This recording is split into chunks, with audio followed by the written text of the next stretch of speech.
The MK Mental Health Hour with Arthur Ellis Mental Health Support in partnership with Thomas Connolly Estate Agents and MKFM. Just gone 7 o'clock on your Sunday evening. Hello, it's Leah with you for another Milton Keynes Mental Health Hour. Tonight we are tackling changing seasons and continuing with MK's biggest hit, starting with Calvin Harris now. The MK Mental Health Hour in partnership with Thomas Connolly Estate Agents. Calvin Harris feels so close on MKFM. Good evening, it's Leah with you on the Milton Keynes Mental Health Hour. We do this every single Sunday between 7 and 8 o'clock with local organisation Arthur Ellis Mental Health Support, and John from the company joins us every single week. Hello, John. Hello, good evening. Hello, Bye. Lovely to have you with us as always, John. So big week this week because of course it was World Mental Health Day on Thursday. Yes, it was massive. How did it all go with you guys at Arthur Ellis Mental Health Support? Did you do anything to kind of signify the day? Yeah, to be honest, I am shattered. Are you? Yeah. I like the honesty. Yeah, well, you know, it's a massive day, and it's one of those where it's kind of ironic because even though it's World Mental Health Day, taking care of ourselves and speaking out, it's quite an impactful day for me because I'm running around, and so very first thing was in London, speaking and doing a bit of training around coping strategies and tools with a company called OJ Associates, Oliver James Associates. So they're a great company who had us in, and that also paid for 8 sessions for a child. Oh, wow. So it's even better. And then I went to visit some GP surgeries because there were GP surgeries in Milton Keynes doing bake sales to raise money for the children that we support. Brilliant. So I actually I had a message the day after from the practice manager, Laura, who's a wonderful lady that set it up. And they actually raised £165 in cakes. Brilliant. So I think they were just selling like £1 a slice or something, but the residents were making cakes and banding all together. So if you head over to our socials, you can see some of the cakes that people made, and it was absolutely amazing. Brilliant. Just so good Well to see done that to those guys. community getting together. Can we give them a shout out? What practices were they that were taking Yeah, part? so it was Bedford Street Surgery in Bletchley and Thurston Medical Centre, obviously in Thurston. Fantastic. Yeah. Well done to those guys. So is there any further updates in Arthur Ellis Mental Health Support here in Milton Keynes, or can you give us a bit of a background about what it is that you guys do here in MK? Yeah, so we developed specific training for companies, for schools, all around, not necessarily just training people to signpost someone with a mental health issue, but to actually teach people directly the tools that they would get following that signposting. So if they were to get to see a psychologist or a mental health practitioner, what are the tools and strategies that they need to recover? So we go into schools, we go into businesses, we train employees in these methods, and each day of training that we conduct with a business or a school pays for 8 sessions for children that might not be able to access typical service thresholds. So at the moment, nationally, so it's quite a generalised statistic, but about 75% of kids can't gain access to services because they're too full. Right. So there's about 110,000 kids last year that unfortunately weren't able to access help. So we're setting up a service which is run by our other products and services to be able to give those kids meaningful, proper mental health therapeutic sessions. Well, really, really important work that you do here in Milton Keynes. Tonight we're going to be talking about the changing seasons because, as we can tell over the weekend, it has been a little bit miserable, quite unsettled, nights kind of drawing in. It's not been great. Not been the nicest. And it can affect our mental health. Yeah, it has a massive impact on our mood and as well as our routine. So we've got a wonderful GP here called Dr. Raj. I keep on calling him Dr. Raj. He just says, call me Raj, but I can't help it. So Raj is here to talk us through, from a GP's point of view, how to cope with this change, what things we might be able to see and what things can help us practically to be able to overcome this change in season. Brilliant. Well, we're going to be speaking to the man himself, Dr. Raj, after Moloko. This is Sing It Back now on MKFM. It's Moloko, Sing It Back on MKFM Sunday evening on the Milton Keynes Mental Health Hour. It's just come up to 7:15. It's Leah with you, joined in the studio as we always are by John from Arthur Ellis Mental Health Support. And this evening we are joined by Dr. Raj. Hello, Raj. Hi, Leah. Nice to be here. Lovely to have you with us. Now, can you give us a bit of a background about you? You're a GP, aren't you? I am, yes. And your passion is to really support people without medication where possible within your work. Absolutely. So a little bit about me. My background is general practice. I trained in Scotland. I worked in the west of Scotland for a number of years. I've had the pleasure of working in the US and other parts of the UK, including London, and I had a practice in Oxfordshire for a number of years. One of the important things that I learned is that often patients can become very, very dependent on medications, and sometimes we have patients on medications which they don't need to be on. And therefore I was always looking at options which allowed patients to either reduce their medications or alternatives. So that's a real area of interest for me, along with digital health, so using technologies to help people live better lives and access better healthcare.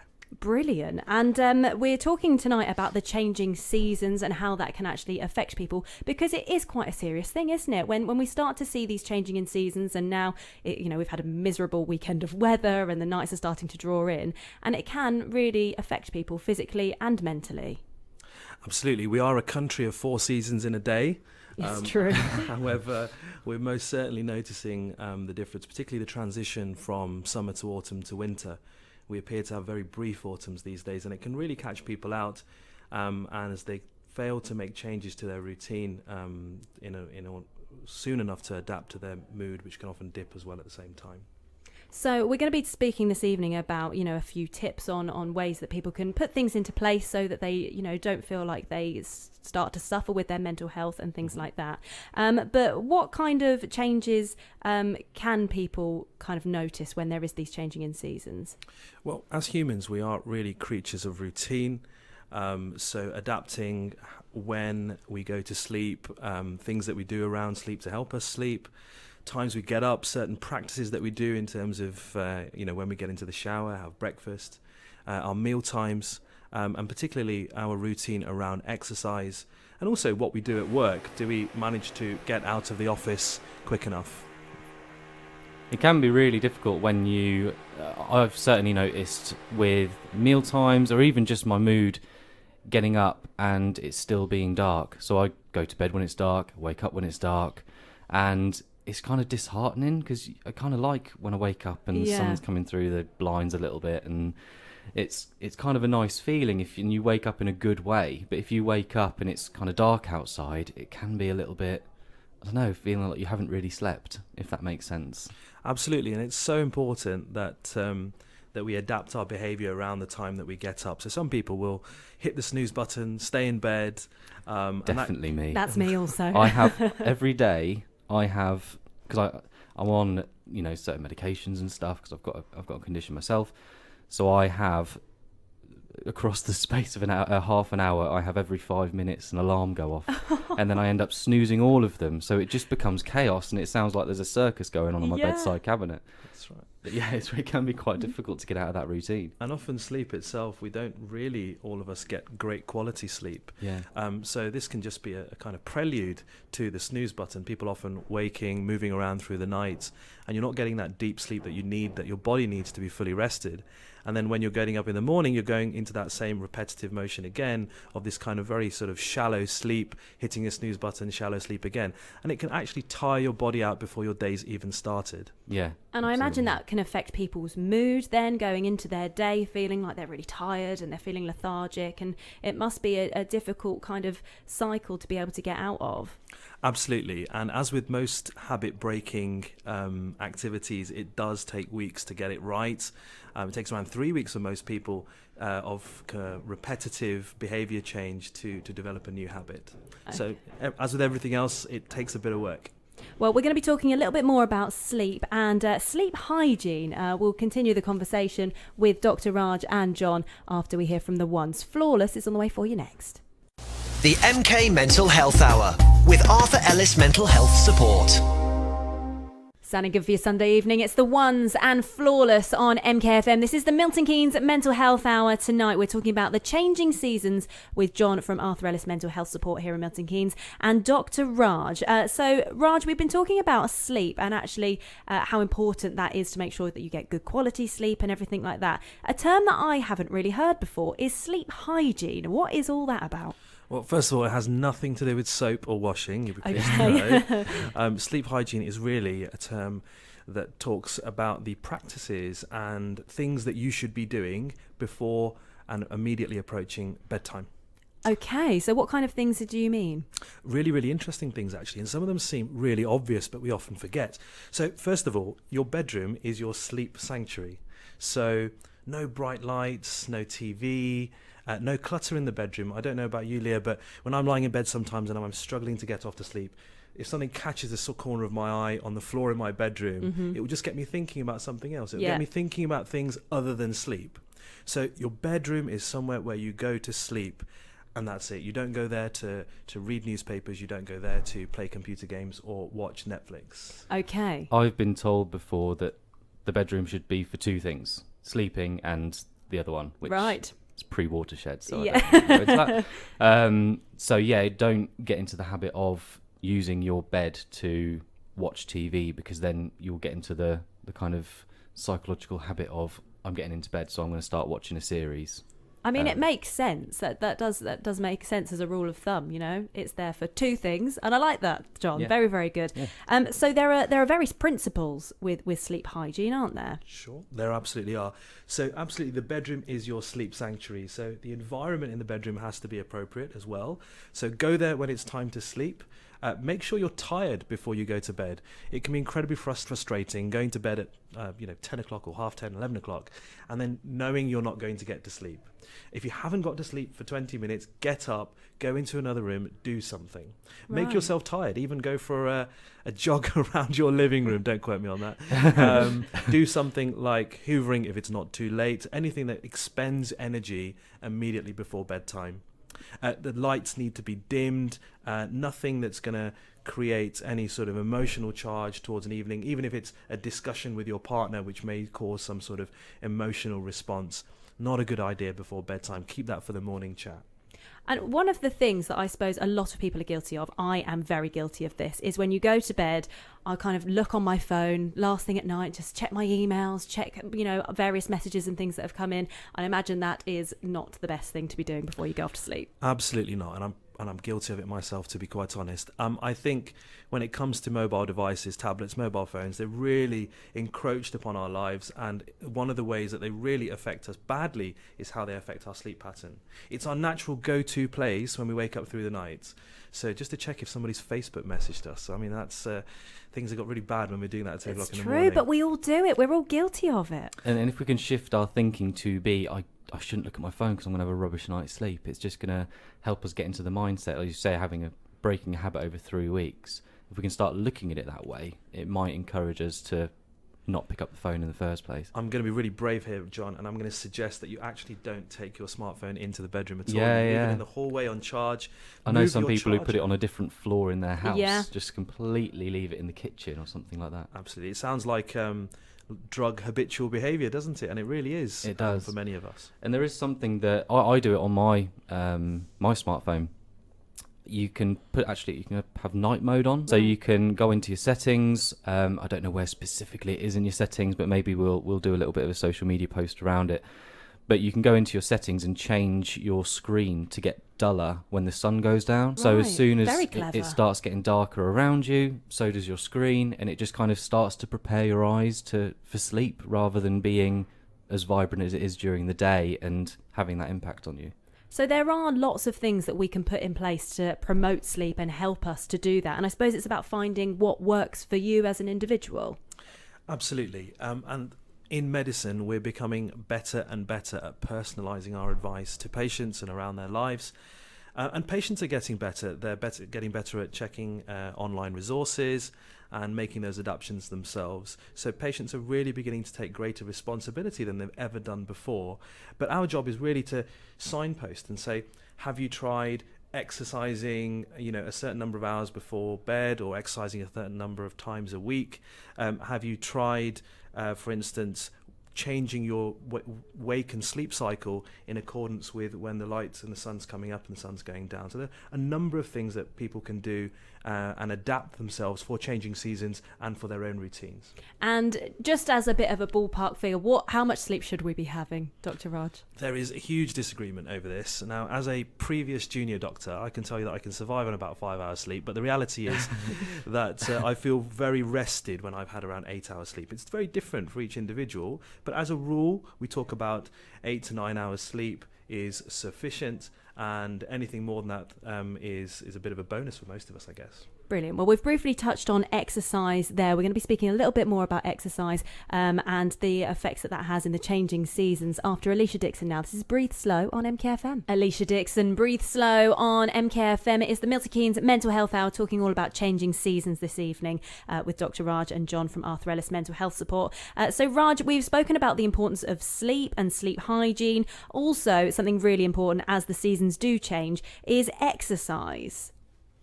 Absolutely. Exercise is actually quite profound. It's often described as the miracle cure. If there was a miracle drug, it would be exercise if we could package it. And exercise in different forms can work for different conditions. It can work for low mood, depression, high blood pressure. It can work for people that are approaching diabetes and want to reverse diabetes. And it can also work for people who have respiratory conditions such as asthma or chronic obstructive pulmonary conditions from smoking and so on. So you do sometimes prescribe exercise to patients that come in with some of these kind of illnesses and things like that? Yeah, from a medication standpoint, I do know that if you get the actual regular proper amount of exercise within your week, it can be an alternative to actually having medication for things like depression, because it can release that many endorphins that can support you in pretty much the same way. Absolutely. I think as GPs we're perhaps not familiar enough with the true value of exercise, and I guess many of us over our careers have become quite comfortable with prescribing medications, and we sometimes do this a little earlier than we should. In low mood particularly, we're better at prescribing exercise, so we're taught to do it, we're very comfortable doing it. So before we step into antidepressants and so on, we're very comfortable giving patients an opportunity, where appropriate, to try exercise and changing their routine. It's really easy to say that, but from someone who's experienced a lot of low mood in the past, how would, obviously low mood comes lack of motivation. You can talk someone through getting some more exercise in an appointment, but then when they go away, how easy is it actually for them to get up off the sofa, get up and do it? What sort of stuff, especially as it's getting darker and you don't really want to be outside, what sort of stuff might someone be able to put in place so that it motivates them a little bit to do it, things that they can consider just to get started and keep it consistent? Absolutely. So first of all, we recommend 30 minutes of aerobic activity 3 times a week. So aerobic. So where you break a sweat, where you are, your heart rate may go over 150. That's a very sort of metric, but around that is what we would term aerobic. Now, absolutely, people that have low mood often struggle with motivation. So getting up off the couch and going to do exercise could be the last thing you want to do, particularly if it's dark outside. So look at the NHS resources that's online and giving you advice on what you can do at home. I have patients who use steps in front of a TV, and that in itself for 30 minutes 3 times a week is sufficient. You don't need to even get gym membership. And you can still binge on Netflix as well. You can do wonderful. both at the same time. Yeah, whack a series on and you've done an hour in no time. You heard it here first. And this can have huge benefits, can't it, for people to keep, maintaining their exercise routines as we go into the darker months. Because like we've said, it can be really difficult to pull yourself off that sofa to go out when it's raining and it's cold and it's dark. But actually, it's so important to maintain those exercises. Absolutely. So one of the most important hormones that change with the seasons is serotonin, and exercise releases serotonin, which is incredibly important at helping us maintain our mood. The other thing about low mood is that it can often impact people's sort of self-worth. So if you manage to do 2 out of 3 sessions, it's a kind of reward that you should be giving yourself to say, I managed to find that motivation and do something today. Yeah, and one thing that we spoke about in our fitness show a few weeks ago was giving yourself a range of amount of sessions or amount of times that you exercise in the week, so that you're not fixated on doing 5 or 4. And then if you can only make 2, it's kind of you're not feeling guilty about it. It's still within your range, so it's much more comfortable.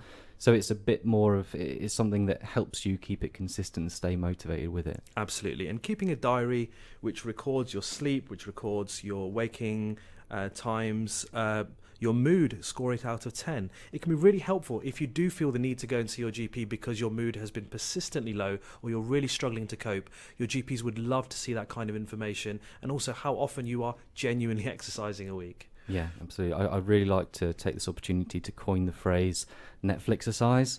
Oh, I love that. Just so that people can maybe get a bike indoors. You can get these bike stands now as well, so that if you've got a normal bike, you don't have to use it outside. You can set it up in your living room. It takes the back wheel off, so it's not going to ruin your floor. And you can just sit on your bike at home in front of the telly, just getting some exercise in. Hamster's approach to Netflix. I love it. Yeah. Very, very clever. Great tips here on the Milton Keynes Mental Health Hour. A reminder, actually, if you want to check out the fitness podcast that we did, that is over on our website, which is mkfm.com. We're going to talk about nutrition and vitamin D after Jennifer Lopez, Love Don't Cost a Thing, which plays next. The MK Mental Health Hour with Arthur Ellis Mental Health Support. We are loving that here in the studio. Very nice from Jennifer Lopez. Love Don't Cost a Thing on MKFM. This is the Milton Keynes Mental Health Hour tonight, talking about changing seasons. We're joined in the studio by Dr. Raj and also John from Arthur Ellis Mental Health Support. So Raj, we were just talking about exercise and the importance that it is to maintain, a good exercise routine as the seasons do change. But also something that we should be bearing in mind is our nutrition. And specifically, we're going to be talking about vitamin D, because is it correct in the UK we are, a lot of people are deficient in vitamin D? Yes, as a climate, we're not particularly sunny, you may have noticed. Really? No. It might have passed. But it can lead to us having slightly less vitamin D than we need. And therefore, it's so important that we're able to recognise foods which are rich in vitamin D and supplement ourselves with a better diet. And in addition to that, vitamin D is really easily available over the counter. And it can be a really important cause of feeling tired, but not just tired, but also muscle aches and pains, general lethargy. So it's a really, really important vitamin that we can fix ourselves before it causes a problem or anywhere before we need to go and see a GP about it. So vitamin D is the vitamin that we associate with the sun. And we don't necessarily need to, it doesn't necessarily need to be blue skies and sunshine for you to be able to retract that vitamin D from the sunshine, is there? Absolutely. So getting out during your lunch break, really important at work, getting away from your desk. It will lift your mood. It will give you a form of exercise. It will raise your serotonin levels, and it will give you that sunlight that you need to convert that vitamin D that you've just taken in your diet to a really useful form that your body needs and gives you energy. Of a midday boost. Exactly. And as we were talking about, the exercise part, very important. If the nights are drawing in, then make sure you use your lunch break wisely and go out and get your vitamin D and your exercise in as well. And it just adds more stress. So if you know that you can't get your regular exercise in the evening that you do, then now it's getting darker, just make that slight adjustment so that you can fit it into your lunch break. Absolutely. And one of the things we were talking before about was routine, and meals are such an important part of our routine. They cause a spike in hormones like insulin, so it's so important that when we're adjusting to a new season, that we're also adjusting our meal times, and actually getting a bit focused and a bit obsessive about when we eat can actually be quite helpful, because it causes a spike in insulin, so our brain feels like we are in control of our lives. It's such an important part of what we do every day. So what kind of food should we be thinking about as we go into autumn, winter time? So in terms of vitamin D, fish is incredibly important. Salmon, which is a nice fish for many of us, also tuna, mackerel, they do contain lots of decent levels of vitamin D. Dairy products, orange juice, cereals, cheese and egg yolk, which is also very, very high in vitamin D. Well, the egg white is proportionally not as high in vitamin D, but the egg yolk in particular is. I see. So lots of custard, everybody. All the custard, Lots custard of tarts, that's what we need to be making. Absolutely. And if people want to find out some more details, Raj, would you direct them to NHS resources? Yep, so a number of websites where you can get this information. NHS is a great website, NHS Choices, WebMD, patient.info, fantastic websites with great information on this topic. Yeah, we'll get a couple of links and put them into our guide that goes out on Monday morning as well. Excellent. We're going to be speaking a little bit about that guide, which goes out tomorrow morning after Jason Derulo now. This is Riding Solo on MKFM. Jason Derulo, Riding Solo on MKFM. It is the Milton Keynes Mental Health Hour on your Sunday evening tonight, talking all about changing seasons. We're joined in the studio by Dr. Raj and also John from Arthur Ellis Mental Health Support here in Milton Keynes. We have covered so many fantastic top tips and a real variety of topics. So we're going to do a little bit of a summary now, if you did miss the first part of the hour. So firstly, Dr. Raj, your sleep top tips to make sure that we are getting the best night's sleep, which will of course improve our mood and our mental health. Absolutely. So look up sleep hygiene, look for online resources around that, but crucially you go to your bedroom when you're tired. If you're in bed for around 20 minutes, tossing and turning, can't get to sleep, get out of bed, go to another room, do something active, and come back to bed. Make sure your bedroom is your sleep sanctuary. Make sure there's nothing in there to distract you, no TVs, no bright lights, no magazines on the floor. Try and exercise at the right time, around in the evenings, but no later than sort of 5 o'clock. In terms of your meals, make sure you don't have heavy carbohydrate-rich meals in the evening as well. And yeah, that's about covered for sleep, I think. One of the things that I've really noticed has helped with my sleep is actually having a routine. You know, when you have a child, you kind of build a routine with them to make them sleep at night. I have a bit of a routine, whether it be kind of cleansing my face and putting my hair on top of my head and make myself kind of prepared for sleep. Would you recommend something like that? Absolutely. So a warm bath, and when you walk out of a warm bath, the drop in your body temperature actually promotes the hormones that encourage you to sleep. Make sure your room is really, really dark. So absolutely, there are a number of routines that we all probably have, but we don't recognise that help us sleep. And obviously, the obvious one is reduce caffeine around bedtime. Okay. If anyone does really struggle with sleep, Milton Keynes have a free app available. It's not typically a free app, but I think that the council and the NHS have kind of banded together to provide people with this app, and it's called Sleepio. Okay, I like it. Sleepio.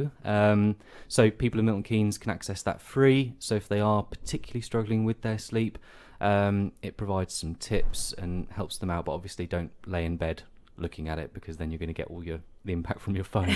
So during the day, have a look and use those tips to start getting prepared in the evening. Brilliant. Exercise top tips? Yep, exercise-wise, we're looking for users to do about 3 times a week, 30 minutes of aerobic exercise, something that gets their heart rate over 150, or just breaking a sweat. Now, we understand that different people have different thresholds for breaking a sweat, and we understand that some people may have disabilities, so it's what works for you is incredibly important. Don't beat yourself up if you don't get your 30 minutes 3 times a week, but use it as a target to reward yourself, make yourself feel better about how you're getting on. And as we move into kind of darker nights and things like that, we've been talking about vitamin D this evening, and also the importance of people to look at their nutrition for that as a supplement for vitamin D. Absolutely. I think we've become more aware over the last few years that vitamin D is incredibly important. It can contribute to tiredness. But what we also don't understand as much is that many of us can improve it through our diet. And we've hit some key foods such as oily fish, such as cereals, beef liver.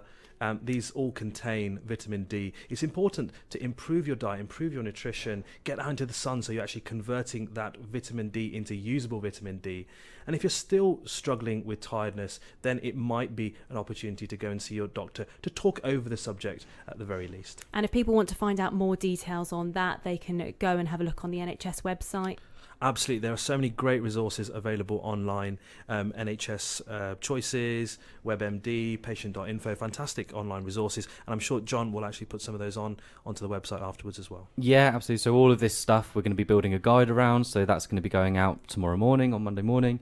And that will make sure that we put in certain links that people can sort of do some extra reading on and all of that sort of stuff. And it will also include a summary of all of the top tips that we've covered this evening as well. Absolutely. A reminder of your website, John, if people want to find out all of those details. Yeah, so it's www.arthurellismhs.com, and our socials are at ArthurEllisMHS. Fantastic. And this interview will be podcasted for our website if you would like to share it with somebody that you think might benefit from hearing it, or listen again at mkfm.com. Dr. Raj, John, thank you so much for joining us this evening. Really, really interesting mental health hour discussing all things changing seasons. Off the top of your head, John, do you know what we're talking about next week? Yes, it's all about half term next week. Ooh. So back to looking at it's the start of half term, so children are going to be getting out of routine. Parents are going to have to tackle children while they're off for a week or so. So we are going to have Rita back, who is our lead mentor, 30 years in psychology, working with children and young people. So we're going to be talking about different things that children can do, different things that parents can do to support their mental health during that period of time. So if there is anything that anyone's affected by or are really just struggling to get these routines right, we still do have our one-to-one mentoring service, so people can refer directly to us or pop us an email. We've got around 5 new referrals in the last week. So it's Brilliant. been really, really good for people to start reaching out to us in the local community if they are struggling. And for every adult that we support, we're able to support a child for free. So if you are struggling, need that extra hand, just send us through a referral. We'll meet with you absolutely free. It doesn't cost anything. So our first meeting, there's no commitment. You just come in, meet with one of our mentors and see how we can help you. Brilliant. Well, thank you so much for this evening, and we're looking forward to another Milton Keynes Mental Health Hour at 7 o'clock next Sunday.